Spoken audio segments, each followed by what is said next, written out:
What's going on, guys? It's Hi, and today we are taking a look at the APS iArmor running boards currently installed on my Toyota Tacoma.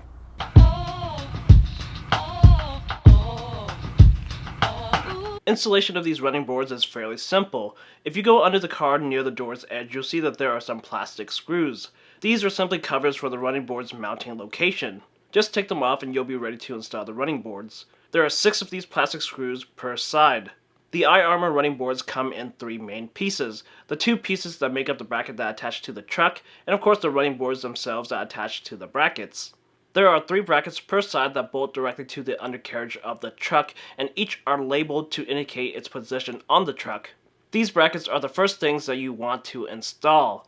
Each bracket is held in place by 2 sets of bolts that are provided. I would suggest 2 things to install these brackets. First is to use rubber washers between the truck and the brackets to help prevent any damage from vibrations. Second is to use thread locker to help prevent the bolts from loosening over time.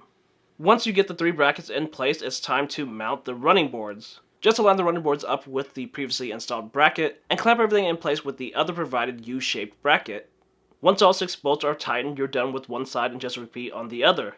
And that's basically how you install the APS iArmor running boards on a 3rd gen Toyota Tacoma. Now let's talk about the running boards itself. I personally went with the iArmor running boards for a few different reasons. And first, it's because they look pretty mean. Prior to purchase, I was a little bit on the fence about these running boards because I wasn't sure about the tubular or really angular design that they feature, because the Toyota Tacoma doesn't really feature these things. It's a very rounded body design. But I have to say that these running boards do look really good, and I'm especially attracted to the way that all of the parts on these running boards are flushed against each other. Everything is streamlined with no noticeable welds, and this just gives the running boards a really clean look.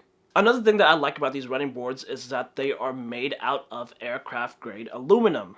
APS claims that this material is corrosion proof, which is great because I shouldn't have to worry about them for a long time. Another benefit that you get to using this aluminum is the weight. These running boards are very lightweight. I personally didn't do this because I had some help, but I could definitely see a single person lifting and installing these running boards by themselves. And of course, a lighter weight running board means there is less weight for the truck to haul around, which means better fuel economy.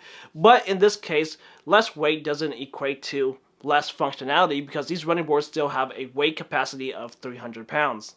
Another reason why I like running boards and side steps in general is their potential to protect your vehicle from adjacent vehicles while parked. If you have a wide enough side step, it'll stick out a decent way from your door, and if you happen to be parking next to someone who's careless, flinging their door open, there's a chance that their door will hit the side step before it hits your door, preventing damage to the finish.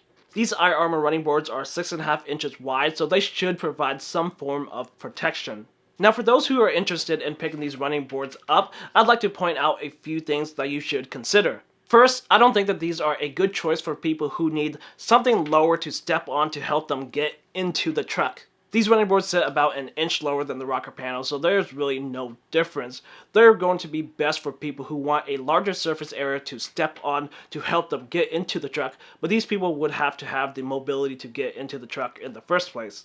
Another thing that I want to point out is the potential low quality of the running boards in general. Prior to purchase, I was reading up on these running boards and saw that a few different reviewers actually mentioned that the hardware that came with these running boards, the nuts and bolts, actually rusted over time, and one person actually noticed rusting within a few weeks. To me, this is quite concerning considering that these running boards mount to the outside of the truck and will no doubt experience some water. I don't know the validity of these claims, but I'll be able to see for myself pretty soon because it is rainy season here in Washington, and no doubt my running boards and its hardware will see a lot of water. I'll be sure to keep an eye on all of the hardware over the few days, weeks, months, and so on, but the bolts that I'm most concerned about are the ones that mount directly to the truck in the undercarriage, because if these were to rust, it could potentially spread to the body of the truck, and that would be no good at all. From what I've seen, only the running boards themselves are made from that aircraft grade aluminum, and everything else is pretty much just spray painted steel, so they definitely have a potential to rust, but we'll just have to see how they hold up in the long run. For me though, the most disappointing thing about these running boards is just general quality control. The boards I currently have on my truck right now are not the first set that I have purchased, but actually the second. The first set arrived damaged simply because of the way that they were packaged. Both running boards are simply put inside of a box covered by a plastic bag, so there's really no form of protection. While in transit, the boards rub against each other, bang against each other, causing scuffs, scratches, and even paint chips. Sending the first set back and getting the second one didn't solve anything because they arrived with the same problems. This is an issue for the factory because they just don't take the proper measures to package these running boards for shipment. So if you are the type to care about minute details, little scratches, I would say that these are not the running boards for you. Definitely look elsewhere. To be honest, I would have returned these running boards had I not been offered a pretty decent partial refund to cover the damages. For the price that I got them for, it's worth keeping, but knowing what I know now and if I had to pay full price, I wouldn't buy them. These running boards look good, but the likelihood of receiving a damaged product and the potential for rust is just not worth the long-term headache.